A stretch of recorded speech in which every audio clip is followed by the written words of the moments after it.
Hi, nandito na naman po tayo sa fish pond. Ito yung pinakita ko na pura bulaklak lang dati, sigarilyas.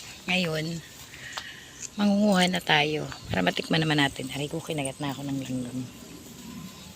Ito, aray, masakit ha. Pwede na to kasi gusto ko yung mga ganito lang kaliliit. Sasapaw ko lang siya sa sa kanin. Tapos may bagoong. Hindi na nakuha, lumaki, kawawa naman.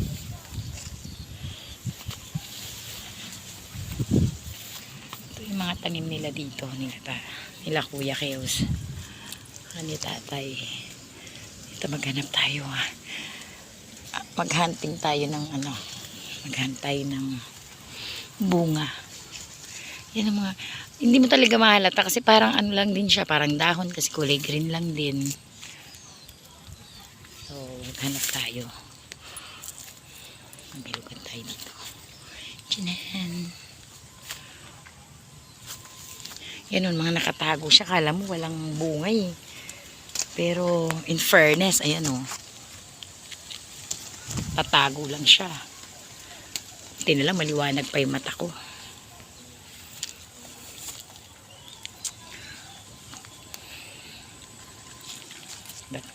Wait lang. Baba muna natin sila dyan. Tayo, yun sa mga loob. Marami silang nakatago. Guys, alam mo, sarap manguha talaga ng gulay. Parang napipil mo yung nasa probinsya ka lang. Buti na lang masipag sila magtanim dito, guys.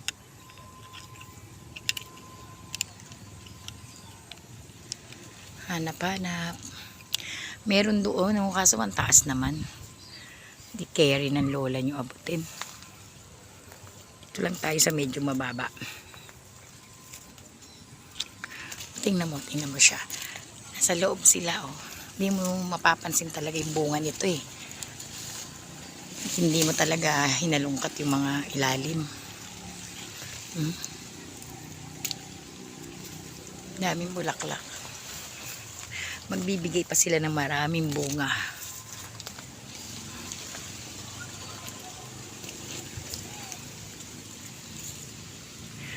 Marami siya nasa mga loob.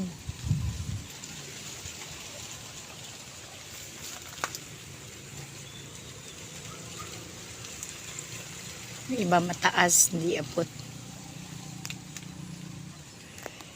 Tayo ay dadako naman doon. Ito pa pala, Katago siya sa baba. Yung pa sa baba, yung pa. Hala! Ito sa mga baba pala, meron, Ayan, nagtatago sila, Huli. Ito pa.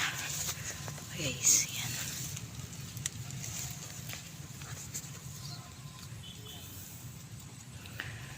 Tayo nasa kabukiran.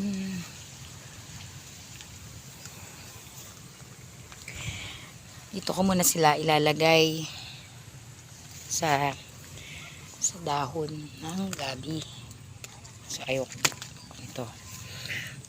Kasi hindi ko sila mabibit-bit kasi pupunta pa ako doon sa dulo. Kaya iwanan ko muna sila dito banda. Balikan ko sila mamaya.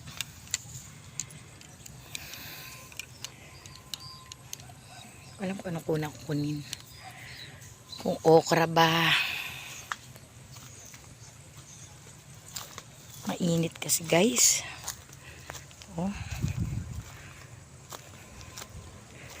Diyan mainit na. Traffic kasi. Kami dito traffic. Syempre hindi mawala ang okra.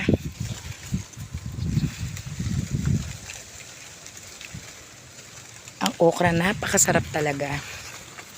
Madulas. Kainin.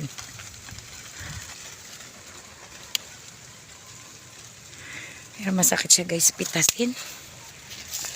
Sigurado mamaya na naman ito mangangati ako. Promise.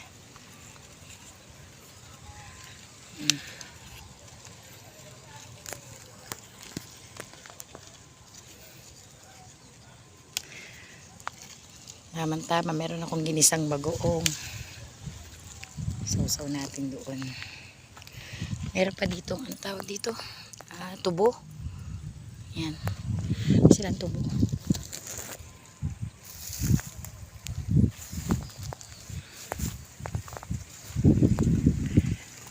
Ito, patuloy natin. Lumalayo siya. Nilalayo ng hangin. Ayaw sa akin magpakuha. Wait lang guys.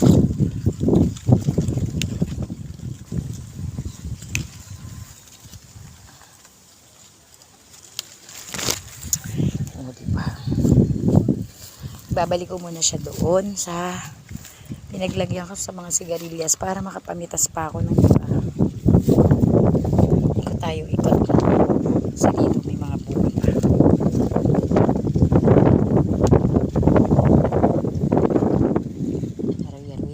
Aray.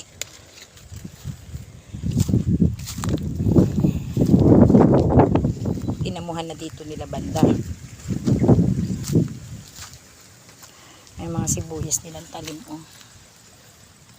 Dami na. Oh, mamaya naman kayo, mamaya naman.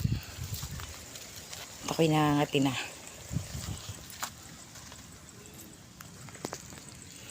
Yan, ibubudel namin to ng mga marites. Pupunta naman tayo dun sa taniman ni tatay ng patola. Ito daw ay upo. Yung upo na bilog. So, di ko alam kung may bunga na to. Upo. Parang wala pa siyang bunga. Bulaklak pa lang. So, punta tayo dun sa taniman nila ng patola.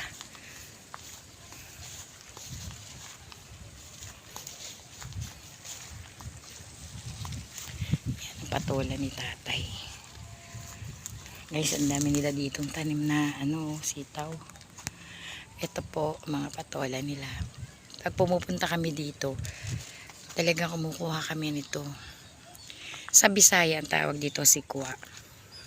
Masarap to sa sa miswa. Kahit sardinas lang or simpleng pritong, may leftover na pritong isda, ganyan. Ang talong ni tatay ay may mga bunga na rin. Pero maliliit pa. Maliliit pa siya. Panalo talaga yung mga patola. Ang daming bunga. Ayan mga talong. Oh. Ang alaga ni ama. May malaki na dito. Ito. Ayan o. Oh. Hingi tayo mamaya. Ayokong pitasin kasi baka mamaya mapatay ko. Wala akong dalang gunting. Kailangan daw kasi ginugupit. Laki. Laki ng patola, oh. Tayo na sa kabukiran. Ito, maliliit pa. Dami na. O, marami na naman tayong aabangan. Ito. Yan. Pwede na siyang i-harvest. Mamaya, kuha tayo niyan. Pangluto natin. Ito.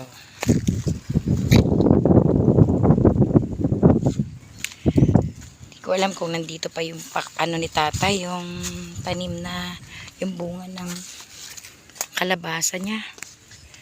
Ito, ito, pakwan yata yan guys. Hindi ko talaga alam kung ano yan eh. Pakwan or melon.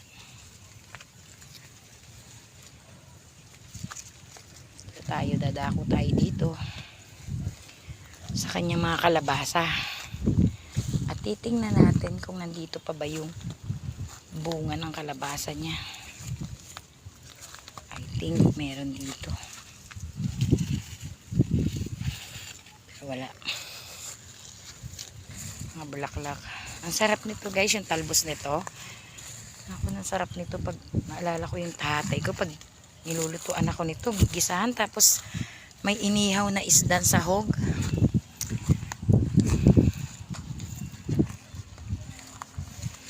Ay guys, at ito na siya. Laki-laki na niya. Ayan no, every time na pumupunta ako dito, dinadalaw ko siya. Ang laki na oh. Ayan oh, tinakpan ni tatay. Yan, takpan ulit natin. Kasi baka maano kasi yan. Diba? Laki na niya nang pumunta ako dito, diba? Pinakita ko sa inyo yung maliit pa lang siya. Ngayon, ang laki na niya talaga.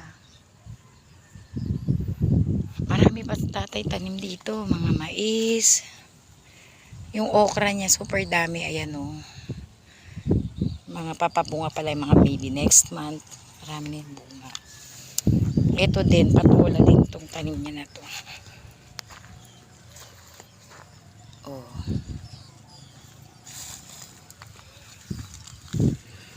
Libot-libot lang tayo.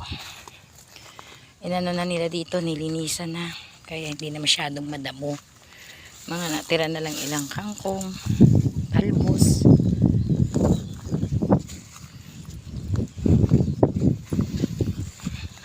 Yung talong ni tatay, oh. Maliit pa siya, pero mga namumunga na. Patola.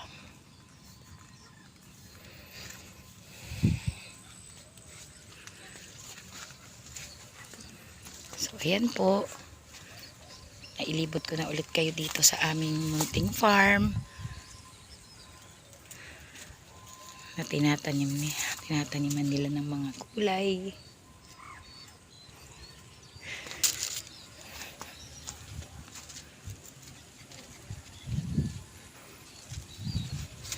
Tapos may okra ako nakita dito. Pangkuha na. Kunin ko siya. Aray. Masakit talaga siya kunin. May ano kasi may mga buo. Ano ba yun? Talim. Ito pa. Tara, pasok tayo dito sa sulok-sulukan.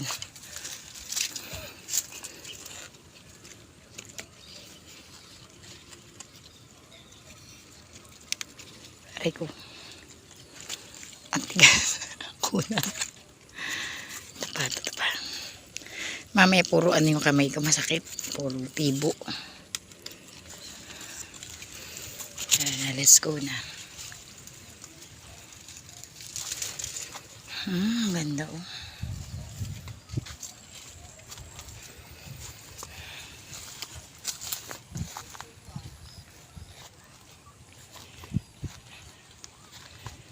Balik na tayo. Yung upo ni tatay wala pang bunga. Puro bulaklak pa lang. So abangan natin itong mamunga guys.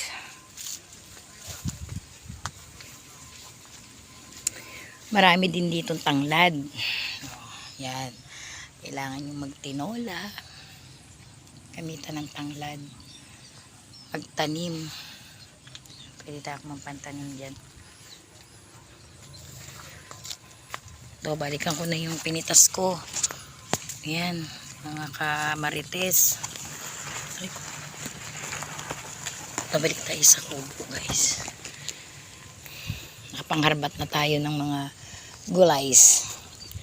Magpapakuha ako mamaya ng ano kay tatay ng patolang tanim niya kasi pag ako kumuha baka mamaya mapatay ko eh. Sayang naman.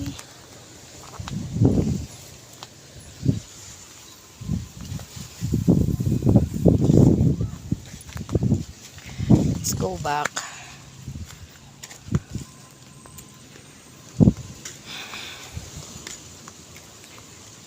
Ito yung span. Andyan si Kuya Keos. Ayun.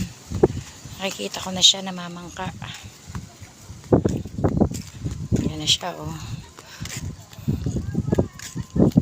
Papunta na.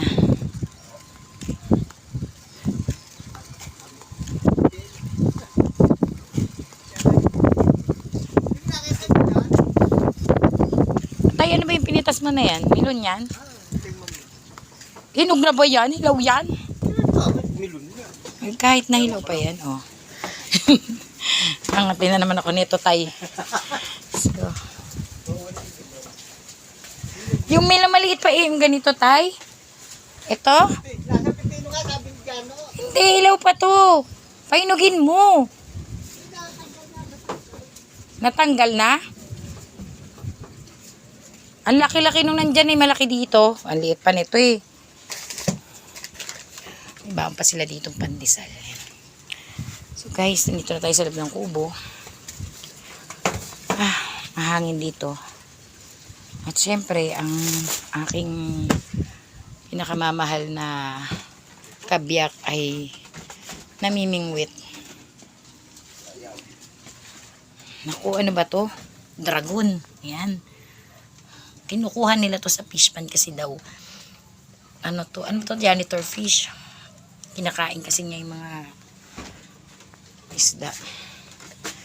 At syempre, mayroon na naman tayong walang kamatayang sibuyas na galing sa dinamp dyan. Nanguha si Kuya Kewang para mapakinabangan natin. Kasi ano pa siya, maayos pa siya. Talagang ano mo lang, babalatan mo lang tapos stock mo sa rep. Kasi nga, pasira na siya. Ha? Oo. Wala, konti lang dala ko eh. Wala dyan? Ayan lang yun dyan. So, alam nyo na mga kamarites ha. Di ba bukas makakuha Mga sibuyas natin. bago pumunta dito? So, yun lang muna ang ating video. Mamaya ulit. Thank you.